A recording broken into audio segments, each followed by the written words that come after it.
فأما الإنسان إذا ما ابتلاه ربه فأكرمه ونعمه فيقول ربي أكرمن وأما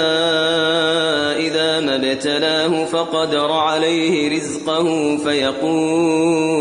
فيقول ربي أهانن كلا بل لا تكرمون اليتيم ولا تحاضون على طعام المسكين وتأكلون التراث أكلا لما وتحبون المال حبا جما كلا إذا دكت الأرض دكا دكا وجاء ربك والملك صفا صفا